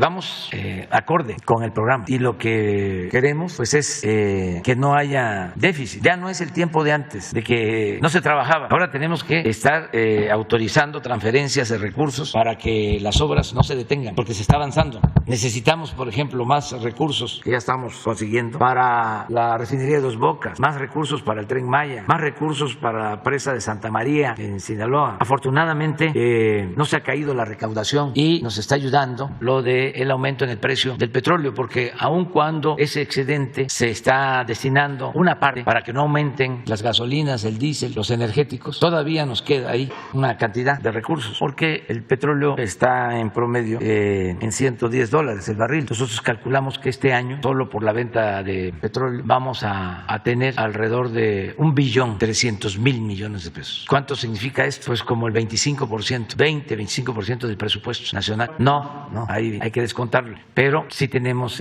en el balance un excedente. Entonces estamos trabajando para que se cumpla con todos los programas. Este programa de salud lo tenemos que tener para el año próximo. ¿Qué significa? Que estén en buen estado los centros de salud, las unidades médicas, los hospitales de segundo nivel, los hospitales de especialización, que no falten los médicos generales, que no falten los especialistas, que se atienda los 7 días, las 24 horas, que no falten los medicamentos, los estudios clínicos, que se regularice a todo el personal de salud, que no haya trabajadores contratados de manera eventual, sino que todos tengan su base, que sea un servicio universal, gratuito, que se vaya a un hospital si se requiere ser atendido, se hagan todos los estudios, se haga una intervención quirúrgica si es necesaria, se entreguen todos los medicamentos y no tenga el mexicano que pagar nada. Ese es el ideal, el sueño que queremos convertir en realidad el año próximo. Por eso vamos a estar aquí los martes y nos estamos reuniendo permanentemente para ver este asunto, que no falten los medicamentos, que lleguen las medicinas hasta el más apartado rincón de nuestro país donde se requieran. Es un desafío. Como lo mismo, llevamos cerca de 1.600 sucursales del Banco del Bienestar construidas, pero son 2.700. A finales de este año vamos a estar con 2.000, un poquito más. A mediados del año próximo, las 2.700. Y no es fácil. El domingo fuimos a Coatlán del Río en Morelos. No estamos hablando de la montaña de Guerrero, es Coatlán. Sí, está en límites con Guerrero, pero pues está a 2 horas y media de aquí. Bueno, pues no hay internet en la cabecera municipal. Entonces, para que funcione el banco, necesita tener comunicación de internet. ¿Quién nos ayudó y nos está apoyando en otros casos? La Comisión Federal de Electricidad, para que con satélite se pueda llevar a cabo la comunicación. Entonces, el internet mismo tenemos que cumplir para que en todas las comunidades de México haya internet. Por eso tomamos la decisión de comprar acciones en Altán para quedarnos como socios mayoritarios. Ya tiene el gobierno, el Estado mexicano, el pueblo de México, un sistema de comunicación que no tenía. Desde que se entregó Teléfonos de México, no había. Ahora se tiene ya un sistema de telecomunicación, claro, mixto, porque hay también participación privada. Hay empresas que tuvieron confianza porque nosotros no podíamos participar si no contábamos con la mayoría de las acciones. Es decir, si no era el Estado socio mayoritario, lo que nos permite manejar la empresa, tener más asientos en el consejo. Y los inversionistas privados que ya estaban en la empresa, nacionales y extranjeros, aceptaron, nos dieron su confianza para que nosotros manejemos la empresa, porque ellos saben que ya no hay corrupción y que se actúa con eficiencia. Entonces, eso nos permite tener una red ya para cubrir el 70% de las poblaciones, o el 70% de la población del país con internet. Eso es lo que abarca esta empresa, 70%. Nos falta el 30%. Tenemos que instalar de aquí al año próximo 1,000 antenas y poner en funcionamiento varios kilómetros de la fibra óptica de la Comisión Federal de Electricidad. Pero bueno, estamos en eso y tenemos mucho trabajo, bastante trabajo, y la idea es no dejar nada en proceso, terminar todo. Mucha gente no sabe, pero en esta ocasión nos quitaron, porque fue una reforma que se llevó a cabo 2 meses, o sea que no van a ser 6 años, van a ser 5 años, 10 meses. Durante mucho tiempo, siglos, los presidentes terminaban a finales de noviembre, 30 de noviembre, y la toma de posición del nuevo presidente era el 1 de diciembre. Ahora yo voy a terminar el 30 de septiembre del 24. Son 2 meses. Pero bueno, tenemos que seguirnos aplicando y decirle a la gente que nos sigan ayudando como lo están haciendo. Nos están apoyando mucho. La gente está muy contenta porque están viendo resultados. Por ejemplo, este fin de semana que inauguramos estas sucursales del banco, nos tocó inaugurar el domingo una en Iztacalco.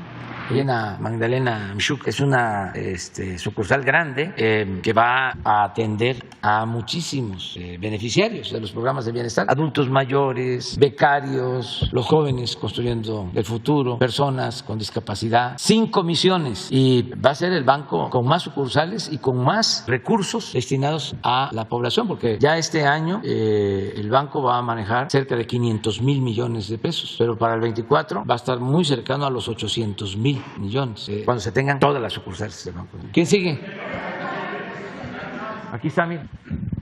Este es el avance. Ahora, el avance hasta, ¿qué fecha es? 15 de junio, 43.3. Y en el mismo periodo del año pasado, el avance 40.1. Entonces vamos, de acuerdo al programa, que hay a mitad del año casi la mitad del presupuesto de ejercicio. Esto lo cuidamos mucho para no tener problemas. Miren lo que les decía, los programas sociales, 443,000 millones. Nunca en la historia de este país se había dedicado tanto a la gente. Para que tengan una idea, hay 35,000 viviendas en el país, aproximadamente, de acuerdo al censo. 35 millones de viviendas. Y se está llegando ya casi al 80% de las viviendas. Como a 30 millones, porque 25 son los que reciben cuando menos un beneficio. Les llega un programa. Y como 5 que también reciben pues sus ingresos del presupuesto, que son maestros, médicos. Pero el 20% restante también es atendido, porque pues se impulsan actividades productivas. Todas las obras que estamos haciendo, la mayoría de las obras se hacen con empresas. Estamos cuidando que sean empresas mexicanas que generan empleos. Entonces sí hemos cuidado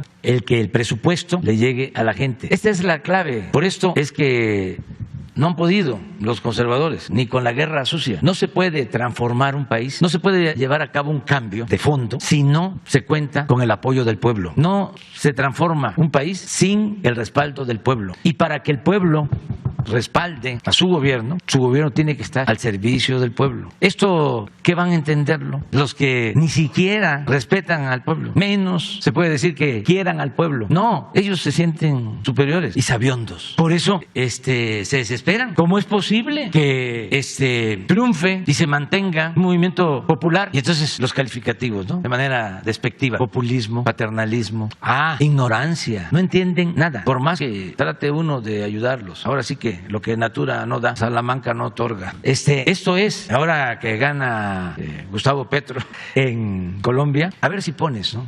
Hay uno que dice en las redes, porque no hay que perder el sentido del humor, no hay que enojarse. Hay uno que saca un pasaporte y dice, me voy de Colombia. Y un mexicano le contesta algo, le dice, pero te vas, ¿eh? Porque así decían aquí, y no se fueron. Algo parecido. Y hay otro de una bicicleta, es buenísimo, porque el conservadurismo está muy molesto, hasta Vargas Llosa. Pero eso es lo mismo, es el racismo, el clasismo, los obnubila. Dice Vargas Llosa, votó mal el pueblo de Colombia, o votaron mal los colombianos. Algo así, menosprecio al pueblo, porque pues él, yo creo que ahora en España le dieron un título nobiliario, que es conde o no sé qué, duque. Pero a ver, busca, cuando menos el de la bicicleta, está el del pasaporte, pero a ver si no está el comentario también del mexicano. Ayer lo vi, cuando tengo tiempo. El de la bicicleta es bolsas, maletas. Bueno, y si no lo tienen ustedes ahí, ¿por qué no se lo pasan? Compartan. Es que si no lo vemos aquí, la gente no alcanza a informarse bien, porque en los medios convencionales no pasa nada. A ver. La maleta barata para Marvel, la maleta a los bolsos para los que se van del país, la maleta barata, si llevo las maletas para los que se van del país, la maleta para Marvel, la llevo la maleta barata, la maleta para los que se van del país. Bueno. El compañero del norte. Buenos días, señor presidente. Le saluda Santiago Vizcarra, del noticiero Évora Informa. Vengo de la ciudad de Guamúchil, Sinaloa. Y en la formación personal, presidente, que he recibido, me han enseñado a honrar a mis autoridades. Y antes de plantearle mi inquietud, permítame de todo corazón honrarlo, bendecir su vida, su familia, todo lo que lleva su nombre y su equipo de trabajo. Presidente, en Sinaloa, como bien es sabido, está afectando muy duro la sequía. Y le voy a hablar particularmente en la región del Évora, formada por Mocorito, Salvador Alvarado y Angostura. Estamos pasando una crisis precisamente por la escasez del vital líquido. Con decirle que en Mocorito se han secado 2 de los 5 pozos que abastecían a la población, a este pueblo mágico. La presa Eustaquio-Buelna, que se encuentra en la ciudad de Guamúchil, presenta un nivel bastante bajo, entre el 8 y 9% aproximadamente se encuentra de su capacidad de almacenamiento, y presenta también un nivel de asolve muy elevado. Tan es así que si llueve mucho, no hay forma de donde almacenar el agua y se le hacen desfogues por temor a que haya un desbordamiento, etcétera, y regresamos otra vez al mismo problema de siempre. A lo largo de muchos años hay líderes, luchadores sociales que han impulsado la creación de una nueva presa, porque dicen los técnicos que es más económico hacer una nueva que desasolvar la que ya se tiene en la ciudad de Guamúchil. Entonces, presidente, el proyecto que han impulsado estos luchadores sociales se llama Presa de Piedra Labrada, que se pudiera ubicar aguas arriba del municipio de Mocorito, pueblo mágico, y generaría un sinfín de beneficios. Número 1, abastecer del vital líquido para el consumo humano y uso doméstico. 2, garantizar el abasto para el uso ganadero, que le abro un paréntesis rapidito, que la ganadería, particularmente en Mocorito y Salvador Alvarado, tiene una tendencia a la baja, se ha reducido 50% los productores creadores de ganado, precisamente porque la pastura y los granos están muy caros y no les es costeable a los ganaderos continuar con esta actividad que le ha dado identidad no solamente a Sinaloa, sino a nuestro país. 3, otro beneficio que podría generar esta obra es garantizar el abasto para el uso agrícola y podría, presidente, con la suficiente agua lograr que se conviertan las tierras de temporal a la modalidad del riego y que con lo suficiente vital líquido que se haga no solamente un cultivo, sino 2 en el año. Usted ha hablado mucho de que en México se produzca lo que nosotros consumimos para hacerle frente a la inflación. Y bueno, Sinaloa es un estado que, como bien es sabido, considerado como el granero de nuestro país. Señor presidente, en concreto, la pregunta que quiero plantearle en esta mañana es la siguiente. El agua es un derecho humano y la autoridad o el gobierno tiene la obligación de garantizar las condiciones para que esto se lleve a cabo, para que se pueda ejercer este derecho humano. Y la pregunta concreta es, señor presidente, ¿usted está dispuesto, su gobierno está dispuesto a voltear a ver a este proyecto y realizar la obra en el corto y mediano plazo? Esa sería mi primera pregunta. Bueno, habría que ver el estudio. Es ya muy difícil que podamos iniciar una obra nueva, porque no queremos dejar obras inconclusas. En Sinaloa tenemos el compromiso de terminar la presa de Santa María y el distrito de riego de esa presa. Es una inversión de 10,000 millones de pesos. Llevamos 55% de avance. En la presa nos falta avanzar más en el distrito de riego, que debemos de llevar muy poco, apenas estudios, 5 o 10%, pero queremos terminar antes de que concluya el gobierno. Y luego en la presa Picacho, la presa Santa María incluye también turbinas para generación de energía eléctrica. Es para control de agua y también para riego y abasto de agua para Rosario y otros municipios del sur de Sinaloa. Y la presa Picacho también en el sur, pues es la que le está dando agua. Nosotros hicimos ahí el acueducto para que no le falte agua a Mazatlán y también ahí estamos construyendo un distrito de riego. Ahí sí llevamos un avance como de 40%. En los dos distritos de riego estamos pensando en cuando menos 60,000 hectáreas de riego. La de Picacho también va a tener turbinas para generación de energía eléctrica que vamos a dejar funcionando. Y algo muy importante, un acueducto para llevar el agua a Concordia, Sinaloa, que no tienen agua. Bueno, presidente. Entonces, vamos a revisar tu propuesta, a ver qué hay. Seguramente ya debe estar el estudio. Así es. ¿sí? Y nosotros te respondemos una vez que se conozca bien si es viable técnicamente, desde luego que hace falta, pero si es viable, si tenemos el presupuesto y si nos alcanza el tiempo. Gracias, presidente. Finalmente quiero plantearle otra cuestión. El río Mocorito ha sido explotado por la extracción de material pétreo y se ha destruido una reserva ecológica. Le invito también que cheque ese dato si es tan amable. Y la segunda cuestión que quiero plantearle, presidente, es que hay una gran cantidad de pacientes que antes de que iniciara lo fuerte de la pandemia y durante el proceso de la pandemia que fueron diagnosticados con cáncer. Se atendieron, son derechohabientes del Instituto Mexicano del Seguro Social y tenían la esperanza de que una vez que le dijo el médico tienes esa enfermedad, que se iban a atender en el instituto. Y cuando fueron a recibir las quimioterapias les dijeron no tenemos medicamento. Cómpralo tú, paciente, en una farmacia particular, pides una factura a nombre del Instituto Mexicano del Seguro Social, la traes a un departamento correspondiente y en un lapso más o menos de 2 o 3 meses te vamos a reembolsar el recurso. Hubo personas, señor presidente, que vendieron sus propiedades, un solar, en fin, su vehículo con la fe de lograr una mejor calidad de vida. Han pasado más de 2 años aproximadamente y no se les ha reembolsado absolutamente nada, presidente. Y hay padres de familia que tienen niños pequeños que no pueden trabajar de manera normal como lo hacían antes porque no pueden hacer fuerza, porque tienen que cuidarse del calor y vaya que hace calor allá en Sinaloa. Entonces, la pregunta es, señor presidente, ¿se les va a reembolsar el recurso que el mismo Instituto Mexicano del Seguro Social les dijo a los pacientes? Le invito a que también revise ese tema porque hay muchos de ellos que en nuestro programa nos han hablado, nos han reportado y de hecho hemos sacado reportajes que están ahí en nuestra página, en las plataformas. Y la pregunta es, ¿se le va a atender a estos pacientes? Porque también la salud es un derecho humano, presidente. Muchas gracias. Desde ahora, aquí está el director. A ver.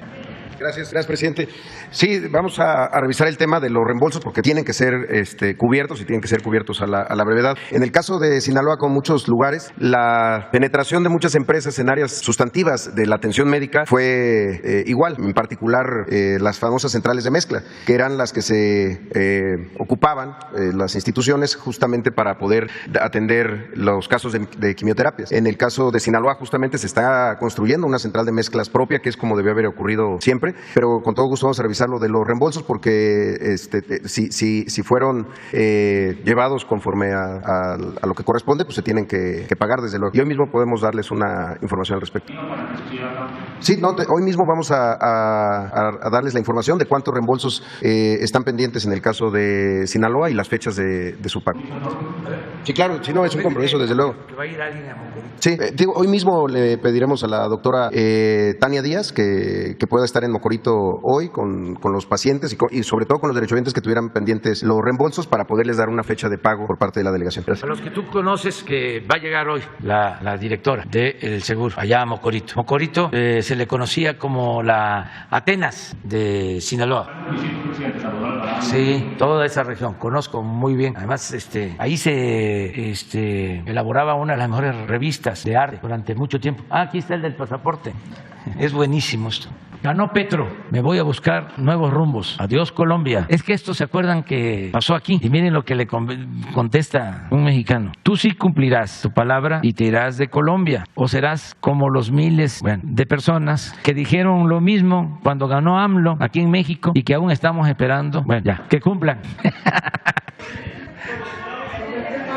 Nada más para lo de Colombia, miren, es muy importante el avance del movimiento progresista, pero 2 acotaciones. Una, que México, aún con su buena fama de manejo en política exterior, que viene de tiempo atrás, nada más pensemos lo que hizo Miguel Cárdenas con miembros de la comunidad judía, con los refugiados españoles, lo que hizo el presidente López Mateos, que se opuso a la expulsión de Cuba de la OEA, y México fue el único país país de América que se solidarizó con la Revolución Cubana. Y luego lo que hizo el gobierno de Luis Echeverría en la protección de refugiados chilenos, argentinos, uruguayos, de cuando las dictaduras del Cono surgen. Entonces, la política actual de México no es nueva. Se había olvidado durante el periodo neoliberal, porque también en eso se retrocedió. Bueno, pero no aspiramos nosotros a ningún liderazgo. Queremos una relación de todos los pueblos y de los gobiernos de América horizontal, no una política exterior protagónica, sino buscando, y este es el segundo punto, la integración y la hermandad de todos los pueblos y de todos los gobiernos de América. Lo que planteaba Bolívar, pero buscando también la unidad con Canadá y con Estados Unidos. Una América unida, una región del mundo que se fortalezca precisamente por actuar de manera coordinada, integrada, con respeto a las soberanías de cada país, sin dominios hegemónicos. Eso es lo que deseamos. Y en la medida que los pueblos, como está sucediendo, ahí sí, de América, vayan optando por la justicia, por la democracia con dimensión social, porque los conservadores dicen democracia, pero es Kratos sin demos. Esa es su democracia. Poder sin pueblo. Y la democracia es Kratos y demos. Poder y pueblo. Poder del pueblo. Eso es lo que está pasando en la actualidad. Un gran despertar ciudadano, una toma de conciencia, un cambio de mentalidad, y yo espero que esto siga sucediendo. La historia lo dirá. Buenos días, señor presidente. Buenos días, miembros del gabinete. Eduardo Esquivel Ancona, SDP Noticias. Mi primera pregunta es en relación al Tren Maya. El día de hoy hay una nota en el diario Reforma de un espeleólogo que dice que se llama Octavio del Río. Este señor dice que debe el INAH ya parar la obra del tramo 5 porque hay 58 posibles sitios paleontológicos en esa región. Y no sería posible, no sé qué opinión tengan de esto, y si no sería posible que viniera aquí y viera todo lo que se está haciendo, lo que están haciendo con el Tren Maya, y explicarle a este señor, y él quiere que se cambie el trazo, que se detenga y no sé por qué el tramo 5 es el que siempre es, cuando hay sitios arqueológicos en toda la ruta, pero es en el tramo 5 donde les da mucha preocupación. Entonces, si pudieran saber la opinión de usted y si se le podría invitar a este señor. A ver, tú puedes platicar sobre los vestigios arqueológicos del tramo 5 en comparación con los otros tramos. Por ejemplo, lo que significa en vestigios arqueológicos el tramo 3. Sí, miren, sin duda alguna el tramo que tiene la mayor cantidad de vestigios, y por eso el presidente nos lo encargó de manera muy particular, es el tramo 3. Hay miles de vestigios arqueológicos, de estructuras, cimentaciones, restos de lo que pudieron ser áreas habitacionales, por miles, sobre todo muchos vestigios de superficie. El tramo 5 representa en primer lugar una dificultad en el sentido de que el tramo se ha cambiado en 3 ocasiones, por diferentes motivos que a mí no me corresponde dilucidar. Este tramo no presenta esta densidad de vestigios arqueológicos. Efectivamente, lo que sí presenta es un conjunto de cuerpos de agua y cuerpos cavernosos que debemos cuidar. Ya se ha documentado cómo distintas poblaciones, como particularmente Playa del Carmen, han afectado sensiblemente el acuífero Maya, y eso no tiene absolutamente nada que ver con el Tren Maya. Efectivamente, hemos trabajado de la mano con el consorcio Grupo México y también con la Secretaría de la Defensa Nacional, que se ocupa de la parte norte de dicho tramo.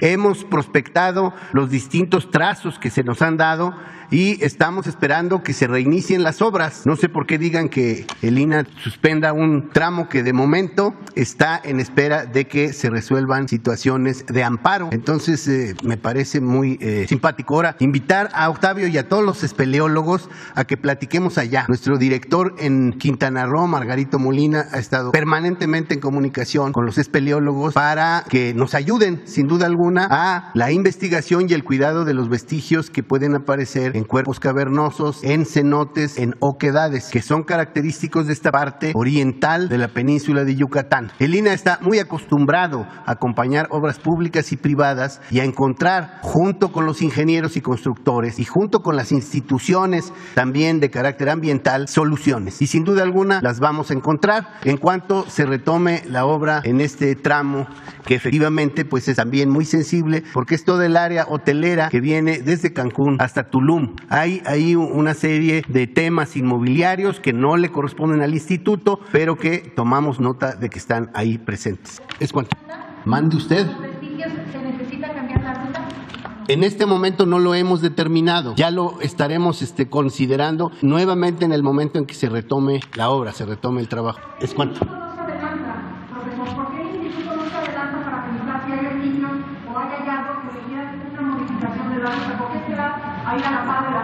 No, el instituto sí se adelanta. Por eso les acabo de señalar que hay un conjunto de oquedades, de cuerpos cavernosos, de cenotes que estamos precisamente cuidando, y en el momento en el que las obras se lleven adelante se verá si es preciso hacer alguna clase de ajuste. Por lo pronto, en los 3 tramos que nos han señalado, hemos establecido en dónde tenemos que hacer investigación y cuidado de los vestigios, y en los 3 tramos tenemos cuáles son los puntos de alerta en donde tenemos que encontrar soluciones adecuadas.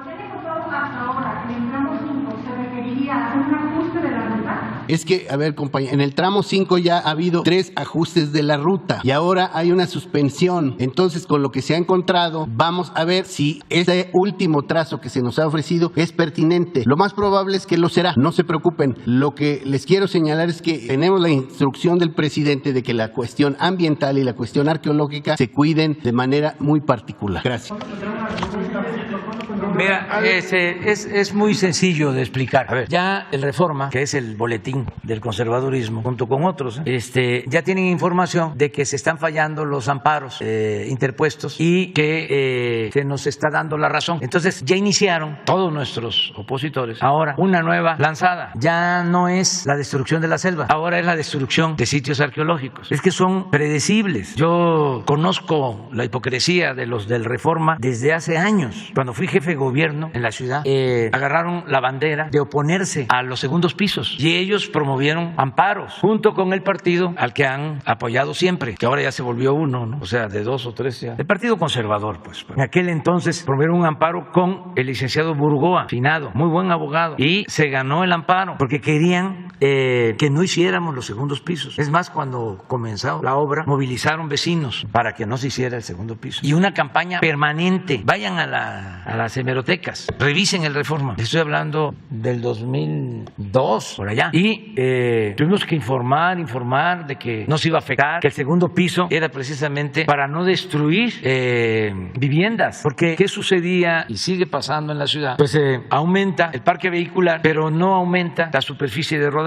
Entonces, cuando el finado Juan González se hicieron los ejes viales, que era ampliar las avenidas, y en algunos casos, pues se llevaban casas, viviendas, vecindades. Pero eso en el tiempo del maestro finado Juan González, cuando nosotros llegamos al gobierno, además de no buscar afectar a nadie, porque nunca le hemos hecho mal a nadie y luchamos por convicción en favor del pueblo. Entonces había mucho problema vial porque creció muchísimo el parque vehicular y no había opciones, no había alternativas. Transitar por el viaducto, transitar por el periférico era muy difícil. Entonces, con la ayuda de algunos ingenieros, me acuerdo mucho de Gutiérrez Vivó, que nos ayudó, que era medio de comunicación, muy contrario a la actitud opositora del Reforma, que ni siquiera era porque le importara, ¿no?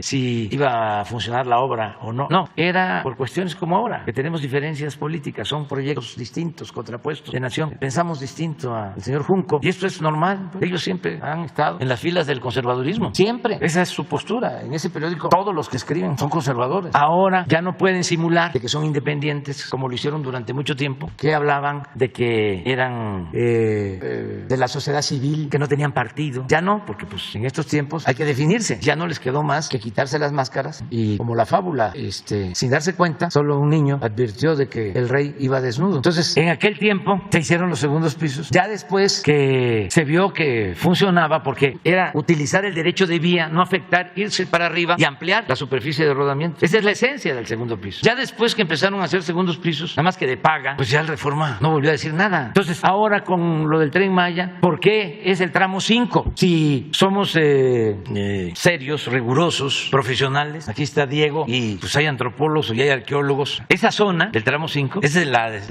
de menos presencia de la cultura maya, de las menos pobladas. Aquí hay que tener en cuenta de que toda la península, como el Valle de México, como todo el país, estaba completamente poblada antes de la llegada de los españoles y siglos atrás. Bueno, aquí donde estamos, esto se construyó encima de templos y de el centro de lo que fue la Gran Tenochtitlán. Cuando nos invaden, que eso también es muy interesante, se impone una cultura y buscan destruir, no buscan, destruyen lo más que pueden todo lo que tenía que ver con la cultura prehispánica. Y empieza el descrédito a los valores, a las creencias del pueblo sometido, del pueblo dominado. Y empiezan a destruir templos y a destruir lo que llamaron en ese entonces, y se sigue llamando, ídolos, en un propósito o en un afán despectivo. Entonces, de ahí la destrucción, pero estaba muy poblado y grandes ciudades. Entonces, en esa zona, donde está el tren, les digo, el tramo 5, pues no es lo mismo que de Calquiní a Izamal, que es el tramo 3, o de Tulum a Escárcega, que ahí está, entre otros sitios importantes, Calakmul, y bueno, Tulum y Cobá. Pero eso no tiene que ver con el tramo 5, por donde va a pasar el tren. Entonces ahora, cuando dice la compañera, ¿por qué no se adelantan y de una vez clausuren el tren? O sea, pero es el razonamiento muy irresponsable de esta prensa conservadora, reaccionaria, y que hay también de por medio, pues los intereses. Resulta que los ambientalistas que no quieren el Tren Maya en esa zona no vieron lo de la destrucción de Vulcan, de la empresa estadounidense, y ya estamos terminando de hacer todo el estudio para mostrarles la destrucción tremenda que causaron. Ni en el Reforma, ni Xcaret, ni nadie dijo absolutamente nada. Claro que hay un interés político. Lo que quieren es frenarnos, o sea, que no podamos terminar la obra. Lo que buscaban cuando el segundo piso, hace 20 años. Entonces, vamos a seguirle. Pero ese periódico es un pasquín del conservadurismo, sin profesionalismo, sin objetividad, bajo la máxima del AMPA, del periodismo, de que la calumnia, cuando no mancha, tizna. Entonces, como aquí le llamamos a las cosas por su nombre, ya es el momento de decir, ya están resolviéndose los amparos. Entonces, como ya no va a haber afectación al medio ambiente, porque ni siquiera fueron los propietarios de la tierra, los campesinos, los que habitan las comunidades, los que presentaron los amparos, sino es un grupo X financiado por estos conservadores, pues no tienen sustento. Pero lo que quieren también es que se nos pase el tiempo, que nos quitaron 3 meses y ahora apuestan a cuando menos quitarnos 3 meses más. Es que se les olvida de que somos muy perseverantes nosotros, somos tercos cuando defendemos nuestros ideales, nuestros principios, mucho más perseverantes que los conservadores. El conservador es por lo general muy acomodaticio, no tiene convicciones firmes, es muy superficial. Nosotros no, nosotros defendemos nuestros ideales a fondo, y más cuando tenemos razón. Pues creo que quedan 2, ya resolvieron 3, ya están por resolver, pero por eso empezó la nueva campaña. Acuérdense de que terminando, apenas inauguramos el aeropuerto Felipe Ángeles, y como a los 2 días o 3 empezó la campaña del Tren Maya. De ahora es otra lanzada. Y desde luego, ¿ustedes creen que van a faltar expertos que opinen en contra del Tren Maya? Pues claro que no van a faltar. Hay como arroz. ¿Cuántos expertos profesionales se formaron y vivieron al amparo del poder neoliberal en estos últimos tiempos? Miles. Con Aguilar Camín, con Krause. No capillas, sino catedrales de intelectuales, de científicos, que eran los que recibían los premios, condecoraciones y muchos privilegios. Pero en general, como en todos los pueblos y como ha sido en México, el pensamiento conservador ahí está. Es como el pensamiento fascista. Porque ya no está Hitler, como ya no está Mussolini, ya no hay nazifascismo. Claro que hay. Como ya no está Franco en España, no hay franquismo. Claro que hay. Como ya no está Porfirio Díaz, ni está Salinas, ya no hay porfirismo, ya no hay salinismo. Claro que hay, muchísimo, millones. Yo lo veo en las encuestas. ¿Por qué no presumimos? Sí. No la de hoy. Sí. Vean una encuesta. Ahorita vamos a hacer una cuenta, que es interesante. ¿Para qué planteo esto? Primero, para que se entienda que en una democracia no puede haber pensamiento único, ni puede haber mayorías absolutas, totalitarismo. Esos votos, por ejemplo, que habían antes en las elecciones, 90% de votos a favor, pues no. En las elecciones presidenciales, porque la vez pasada nos quedamos preguntamos por ver cuántos votos sacaban, ¿no?, los presidentes, y sacaban 75, 80, 90% de los votos. Pues claro que eso no era real. Se rayaban boletas y se falsificaban actas. Sí, habían consensos, ¿no? Sí, sin duda, pero no era el 100%. Eso nunca ha existido en México. Ni cuando se expulsó a los extranjeros y se consiguió la segunda independencia de México, que se pensó y ahora se va el conservadurismo y no va a retoñar porque había sido derrotado por entero, primero en la guerra de reforma y luego cuando traen a Maximiliano y propician la invasión de Francia a México. Triunfa la República y se piensa, se acabó el conservadurismo. No, al poco tiempo ya Porfirio Díaz debe chocar de volverlo a levantar y siempre ha existido. A ver si tienen para explicar la oposición a nosotros, de acuerdo a esta encuesta, es como de un 25, de 26%. Aquí está.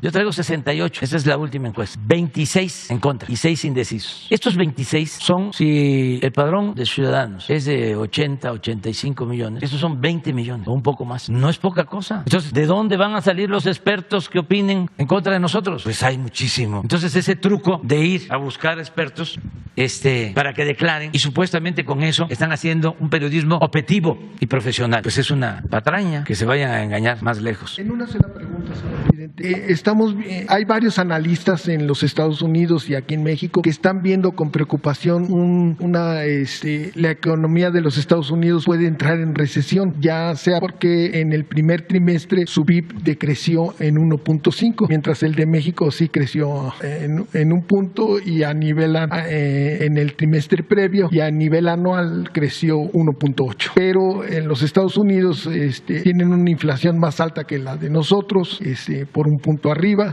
Las tasas se están encareciendo el crédito porque están subiendo las tasas de interés. La Fed subió en 75 puntos base la tasa de interés, que eso empieza a encarecer el crédito y esto pues para las empresas pues no hay crecimiento. Hay en la cadena de suministros en los Estados Unidos y aquí en México también un deterioro porque se cerraron las fábricas en China por el COVID y por la guerra en Ucrania, pues también hay problemas con la cadena de suministros. Entonces yo le quisiera preguntar, ¿están viendo ustedes esto? ¿El gobierno lo está viendo? ¿Qué se podría plantear? Porque lo que más vemos con preocupación en un análisis que hicimos en SDP Noticias y en Econósfera, que lo más preocupante sería las remesas. Si hay una recesión en los Estados Unidos, pues obviamente que las remesas se contraen, ¿no? Porque no va a haber trabajo para los migrantes mexicanos que están en los Estados Unidos, sobre todo en el sector servicios. En el sector primario yo creo que sí van a conservar porque no se puede dejar de producir alimentos y es muy importante esto. Pero el sector servicios sí se contrae. Entonces, y estaba viendo, la pregunta sería, hay unos modelos, lo que le llaman el nearshoring, que es pues bloques comerciales regionales entre México y Estados Unidos. Estaba viendo con atención el decálogo que dijo usted el viernes pasado, donde hablaba de unos proyectos eólicos y solares con inversión de empresas americanas y que para dar no solo energía eléctrica a esa parte del país del norte, sino también a los Estados Unidos. ¿No habrá de otros proyectos para que no nos salvemos de esta recesión en los Estados Unidos? Porque ya no es tanto como decían antes, cuando a Estados Unidos le da gripa, a México le da pulmonía. Ahorita creo que tenemos ya más como defendernos. Y entonces la pregunta sería en específico, ¿hay aparte de este proyecto energético que usted anunció el viernes pasado, otros proyectos así de regionales donde se den empleos y haya crecimiento económico? Bueno, pues dos propósitos y un deseo y también una propuesta que tiene que ver con lo que estás planteando. Pienso que no va a haber recesión económica en Estados Unidos. Lo segundo, que si se agrava la situación económica en Estados Unidos va a ser temporal, transitoria. Esos son mis pronósticos. Lo tercero tiene que ver con el deseo de que le vaya bien a Estados Unidos porque no solo son nuestros vecinos y amigos y además viven muchos mexicanos en Estados Unidos, sino también la integración que tenemos ya en lo económico y el caso de las remesas nos afectaría un agravamiento en la crisis de Estado. Entonces deseamos que le vaya muy bien a Estados Unidos. Y precisamente estamos buscando cómo ayudarnos mutuamente. Va a ser uno de los temas que le voy a plantear al presidente Biden. Cómo ayudarnos en el caso de que continúe la inflación y se profundice la crisis económica. Porque como tú lo has señalado, se puede hacer mucho para integrar nuestras economías, ayudarnos en alimentos, con energéticos, con trabajadores. Lo que se tiene que tener en consideración es que la economía de Estados Unidos es una economía muy fuerte. Sin embargo, todo lo que seguramente están haciendo lleva tiempo. Por ejemplo, el precio de las gasolinas. ¿Por qué se eleva el precio de las gasolinas? Porque se perdió capacidad de refinación en el mundo. Entonces no se le puede poner petróleo crudo a los automóviles. Se le tiene que poner gasolina. Y aunque se tenga el petróleo crudo, extraerlo lleva tiempo. Pero lleva más tiempo refinarlo y convertirlo en gasolina. Eso es lo mismo del gas. Se puede tener gas, pero ¿cómo se transporta? Si no se tienen gasoductos, si no se tienen plantas de licuefacción para congelarlo y transportarlo en barco, si no se tienen plantas regasificadoras, eso lleva tiempo. Entonces, sí se podría en corto plazo hacer frente a todas estas necesidades. Sí se unen esfuerzos, aunque lleva tiempo. Por ejemplo, una batería de plantas solares en Sonora hasta la frontera no solo permite tener líneas de transmisión en Baja California, sino poder hasta exportar energía eléctrica a California. Y proyectos así de los dos gobiernos. Estamos trabajando en eso. Pronto vamos a informar. Pero mi deseo es que no haya recesión, que se controle la inflación, que se reduzca la inflación y que salgamos adelante. Suministros. Y resolver lo de cadena de suministro conjuntamente. Y estamos trabajando en eso. Bueno, ya mañana ya seguramente nos van a regañar. Pero ni modo. ¿Ah?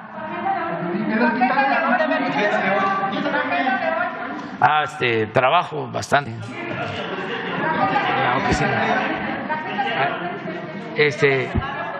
El fin de semana vamos a la montaña de Guerrero, vamos a Tlapa el viernes, terminando la conferencia porque vamos a estar en la tarde, vamos a evaluar lo de construcción de caminos de mano de obra y vamos también a iniciar los trabajos de la construcción de un centro de rehabilitación para niñas, niños con discapacidad en la montaña de Guerrero, que es pues la región más pobre de México. Afortunadamente se contó con el apoyo de la Asociación Civil Teletón y vamos a trabajar de manera conjunta. Nosotros vamos a donar el terreno, vamos a otorgar las becas para la atención a las niñas, a los niños. Ellos van a construir el centro y también en el caso de los especialistas, se trata de Tlapa, es probable que nos ayuden especialistas de Cuba para las terapias, pero va a funcionar este centro. Estamos trabajando de manera coordinada y luego de estar en Tlapa vamos a Malinaltepec, a San Luis Acatlán, a la Costa Chica de Guerrero para supervisar caminos de mano de obra que se están construyendo y el domingo vamos a inaugurar un libramiento en Acapulco y vamos a tener otras actividades. Ese es el fin de semana. Ya. Mañana, ¿vienes? Mañana. Sí, mañana. Mañana.